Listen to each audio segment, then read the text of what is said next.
Right, I said I'd have a look at the water, and I've been thinking about that. Now, the thing is that if I bring a texture in for the water, it's going to need to tile, which means I'll have to use something to make it tile properly. So I was thinking maybe Genetica, and then Crazy Bump to create the maps, but that's bringing in a lot of other things. And I did notice that Octane does have a few procedural materials. Oh, if you're finding all this rather long-winded and tedious, and I'm afraid that's what happens behind all the other tutorials. I just don't record it all, but I wanted to document the progress with Octane so you could see how it was coming apart, or coming together, whichever way you want to look at it, because I thought, that would be the fastest way to learn, and maybe if somebody else who knew how to use Octane might see the video and then say, oh, you've done so and so wrong. That would be really helpful, but if not, then I'll just have to make it as I go along, and I'm used to that, kind of resigned to it. So I've got my two render targets, which are my different camera views, and I was supposed to be saving one of the views for the view, but I lost the camera position. Doesn't matter, I can find it again. So I'll get rid of one of these, and that'll simplify matters. And so let's see, I've got my camera position, which is this stick that I can include in the scene when I'm going to position my camera, so it's like the Bryce scene. And I've got my lattice, which I've now sorted the material on, hooray! And this 2D face, which is going to be the water, path tracing, kernel, texture environment, which is my light source, and the render target, which is bringing all of these elements together. And so I can see I'm actually on the wrong side of this, so I'll just swing this round. You can see the sky's a bit lighter at the back. I'll just move that back a bit. So, water surface. Well, if we create a material, so add node materials, specular, that could be water. So I'll just link that in there. And so that's coming with some values. Let's have a look at this material then.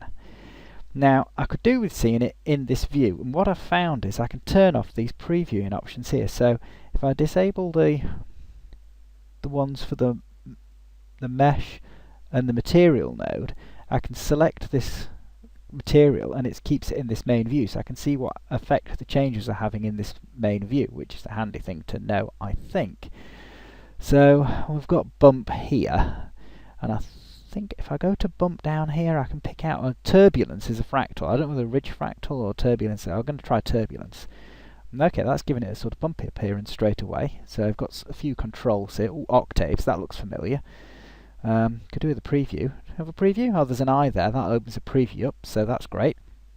So take the octaves up, that's adding more. Omega, I don't know what that... Oh, that seems to control them, whether it's low frequency or high frequency mixing between the octaves. That's a nice feature. Offset, well, that's moving it around a bit. Okay, that's a phase function possibly. Power's going to differentiate how strong the effect is. That's fair enough. And oh, we've got scale. Oh, we've got several options for scale of the input side, but I'm not very familiar with how those work. So, oh, I think these dots are called pins, I've discovered. So they're input pins. I still don't know what that menu's called there. I would find that out, but I'll not worry about that too much. I'm going to lower the frequency, so that's a nice wibbly surface. That looks okay. It doesn't look very watery at the moment though. So what have we got here? Transmission and reflection. So if I reduce the reflection, what's going to happen and have more transmission? Okay, right. So I've got all these material options. Let's see. Sometimes there's smooth. We don't want smooth, do we? Because it's an infinite surface, so it's flat. So I'll turn smooth off because that sometimes can make things go a bit strange in the distance. Opacity. All right, that makes it just go transparent. Could probably do with some colour. And we've got this absorption down here.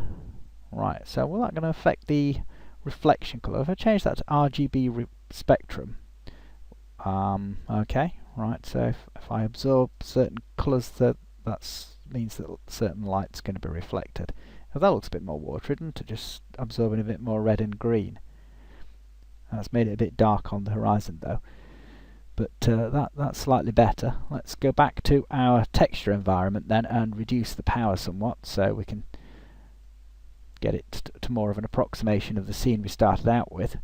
Okay, this material probably going to need some more work on, but we've got something to work with to start with. I'm not really sure how to set water up, so I guess I'm going to find that out as I go along. But what I could do with is a predominant light source that's going to represent the sun, and I'm going to have to use an object for that and create an emission texture. So that, right, okay, well that's my camera positioning there, so just roughly get that in position. So we want to be about there, and I want to create a sun through there. So my Bryce scene, my original Bryce scene's here, and I'm going to create a default sphere and enlarge it and take it out towards the horizon a bit. So this is going to be an object, a physical object in the scene that we can make a light emitter. Now, as with true ambience in Bryce, pathfinding in Octane has got the same limitation. If you have large bright light sources, that's fine, but if you have small bright light sources, they tend to make noise. So let's say there's our sun in the scene, and there's our light source that we're going to create. It's not far enough away yet, so move it further away. I don't know if that's going to interfere with the water surface in Octane or how that's going to respond, so we need to test this now. So there it is in default grade, that's fine. So we go want DAS Studio, but I don't know whether this DAS Studio is linked to this scene. Probably not, so I'll close that one. I don't want to save it, and I'll send this object, but I won't select the sphere just yet. Select none. Where I select none, I'll just make sure it's launching a version of DAS Studio, then I'll send it across. I don't like to start by sending something across because sometimes it goes a bit wrong.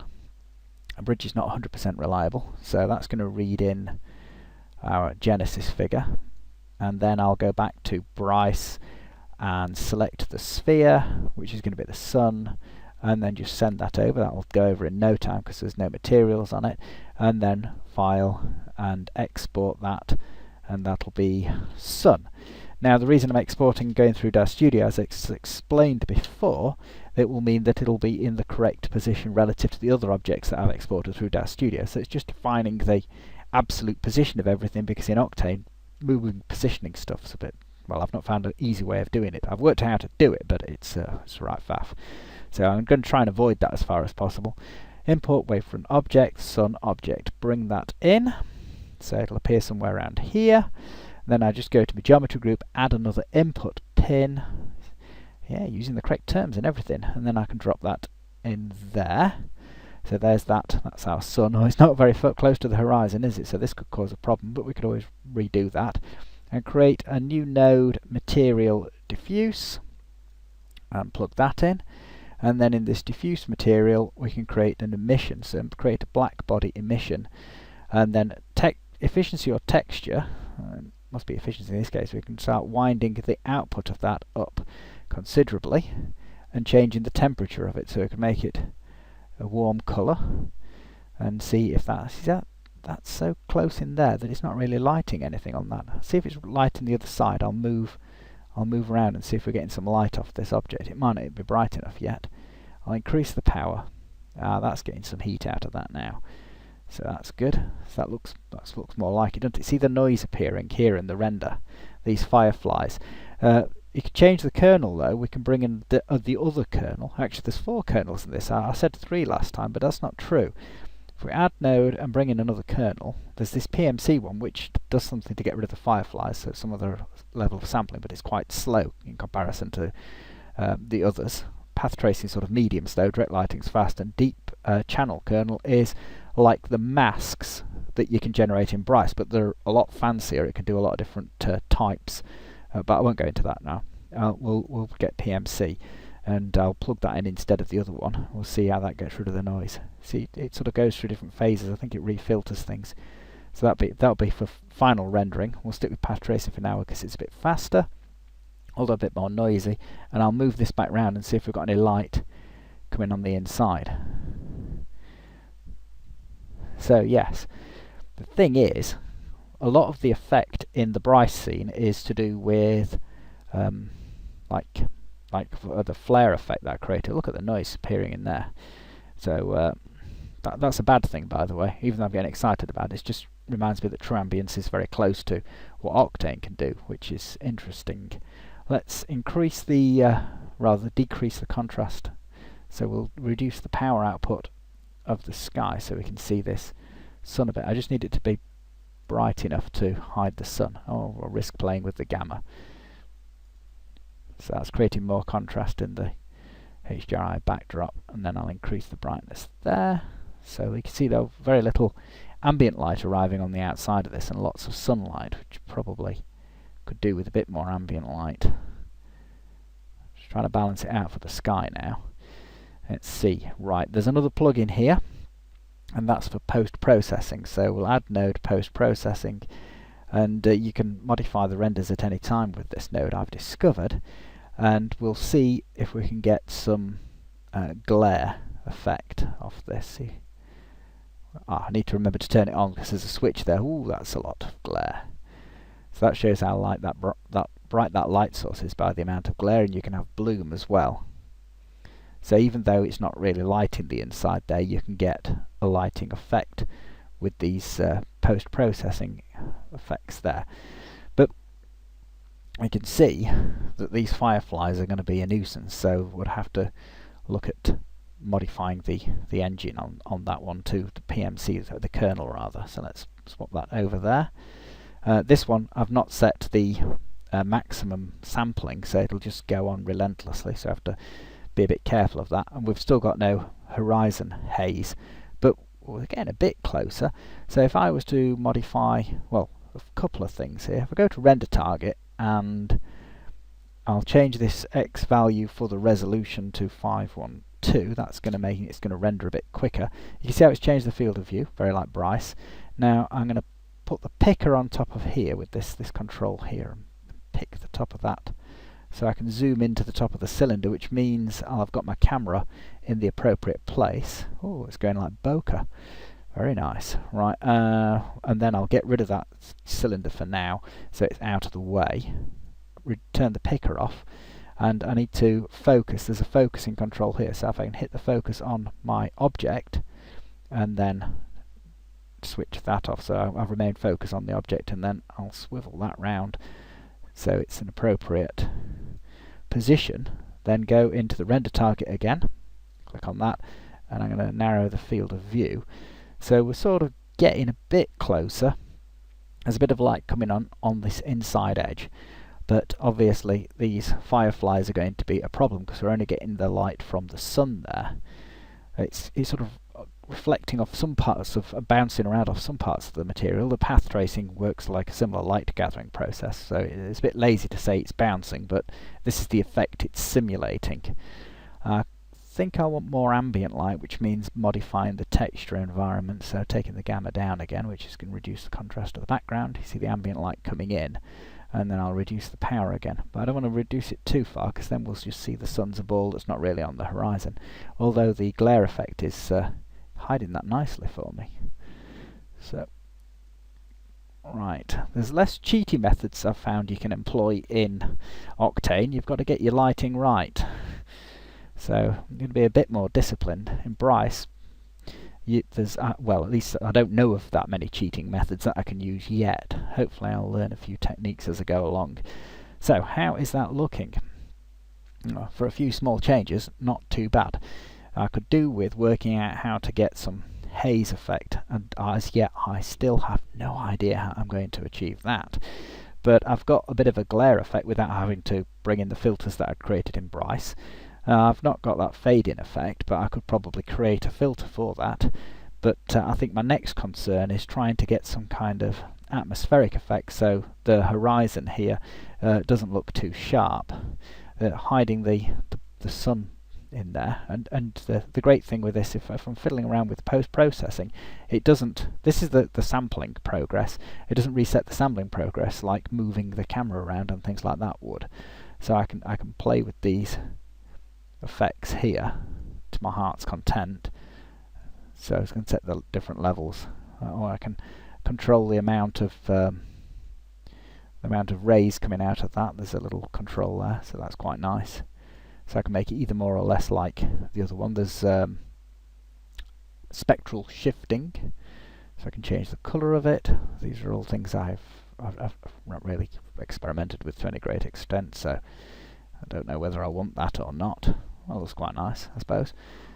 Spectral intensity, depends how strong the colour's going to be, and obviously the colour's going to be affected by the colour of the light source. I think I preferred it down here somewhere. And obviously the size of the light source that's the sun is going to affect the sharpness of these. Oh, and it appears I can blur those as well.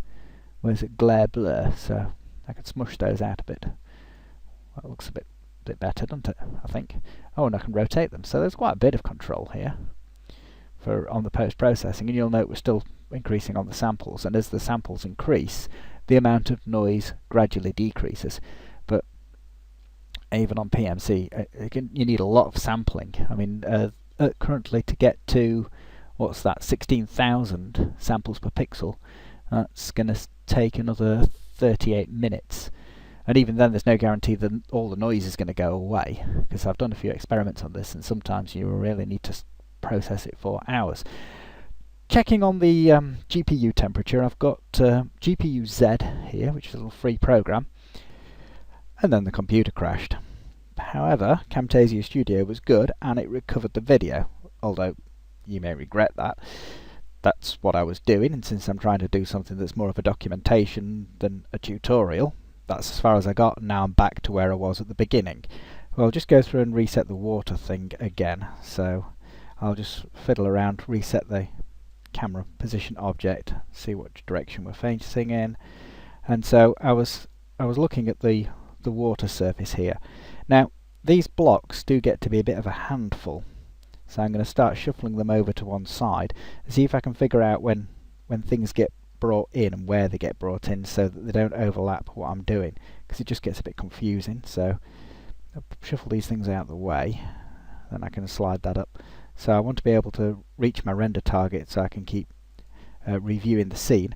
And as I think I covered in the last section of video, you can toggle these buttons here, which means that when you select nodes for materials, it doesn't go straight into that node and you lose track of what you're seeing in the scene. So that's the mesh nodes, that's the material node. So now if I click on that, yep, you see we're just in the main view. So somewhere out here I've put my camera position post, just to give me a point of reference. There it is.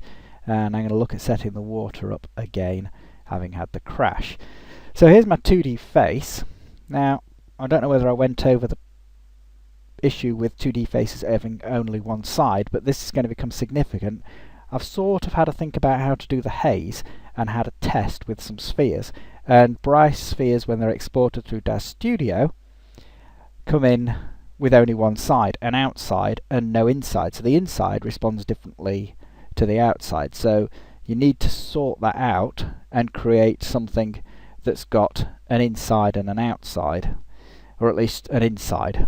The presence of the outside I don't suppose really matters. So there's that little puzzle to solve. I think possibly I could use Wings 3D to invert the shape, so turn the normals round on the faces or something like that, and then I'll have simpler geometry rather than having to create an object specifically with two sides. Though obviously this sided question does become significantly. It's mostly invisible to you as a Bryce user, but in Octane it becomes more significant because it means that light only emits from one side of a 2D surface, in this case at the ground. So, and the other thing is material properties vary according to which side you're looking at, the good side, which is what we've got facing up here, or the bad side, which is on the underside.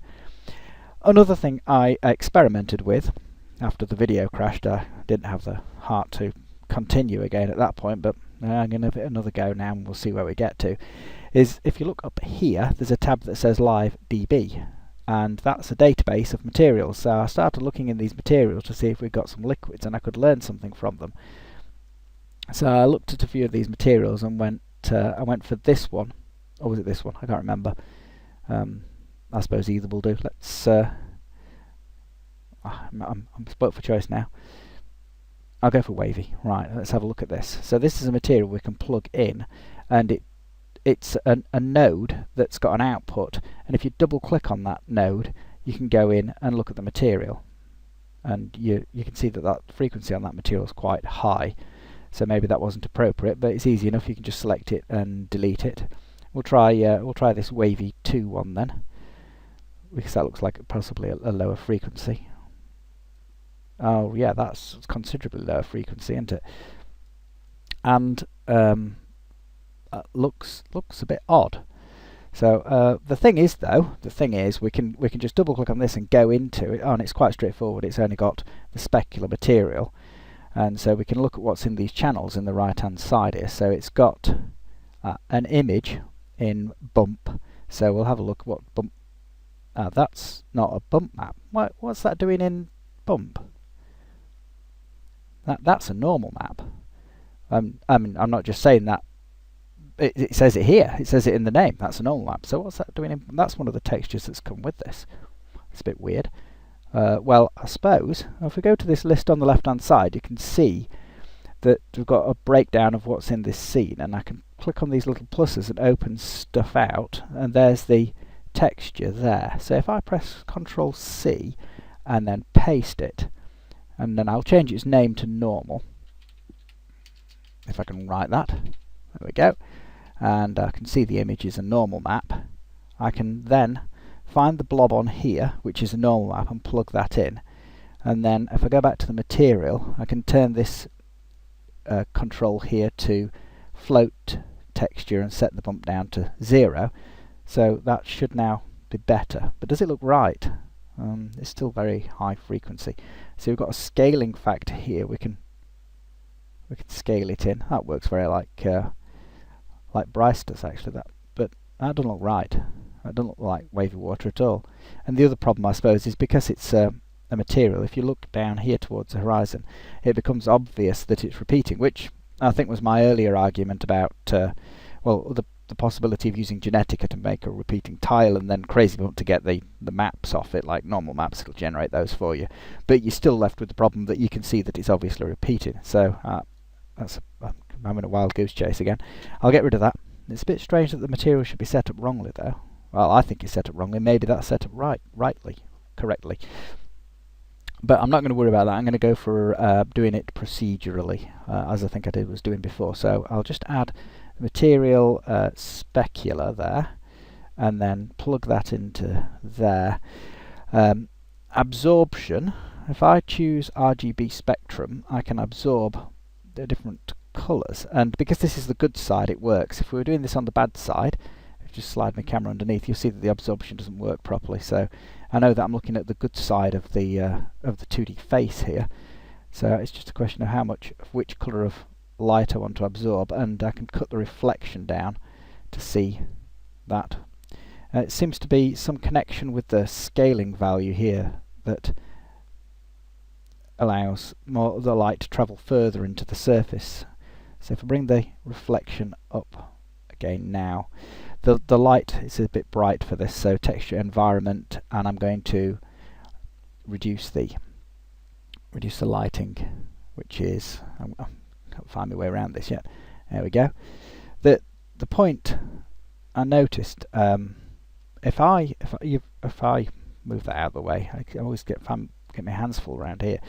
If I bring in another node that's the daylight texture, and that'll give me the sunlight to work with, so I'll pop that in there instead and try and get the sun somewhere in this scene. What I did notice was, right, there's the sun in the scene, we've got our reflection. If we go back to the specular material and increase the roughness, we start to see a nice specular highlight spreading out, and if you make the roughness extreme, it makes the surface matte. So that's a nice effect there that I found, but I don't know how well that's going to work with the sky we've got, because obviously that's the daylight environment sky that I've got in there, and I need to sort my bump out. So click on float texture, bring in turbulence, open that little, press the eye there, you can see where it is. I'll increase the octaves a bit, increase the power of the bump, and then reduce the scale a bit. Oh, that's the omega, that's a mixing factor, I think. Where's my scale? Oh, I'm going to click on this, bring it down. It's not an interface I'm really got used to yet, so the water looks a bit blue, so I can bring up the absorption scale, and that'll just be less blue light coming through there. So I'm going to leave it at that then, because the video is again getting rather long, and I'll just switch back to the texture environment, and we'll see. We've got the problem then to solve of getting the sun in the scene, which I was doing last time, and the haze, which I've had an idea to solve the haze problem, but as I say, it involves thinking about which side is the inside and the outside, and you'll notice we're not getting very much ambient light from this HDRI backdrop at the moment. But if I start increasing the output on that, which I've got here, then here we go, it's getting a bit light. So if I increase the gamma, that increases the contrast, which is fine, but then I've reduced the lighting again. So I need to figure out some way of getting some ambient light into this area, ideally, even though it's not necessarily correct, because the lighting should be correct for the light provided from the HDRI lighting, so you would be in this situation with the contrast. But perhaps there's some controls. As I noticed in the render target, we've got quite a few camera controls, and down here under the green blob we've got this imager control where you can control exposure, f-stop, white balance, and I've had a tinker with those, so there's some interesting things yet to explore. But I'll say this is the end of this video now. We know what the next problem is. At least we've got the water problem sort of sorted with now. Okay, right.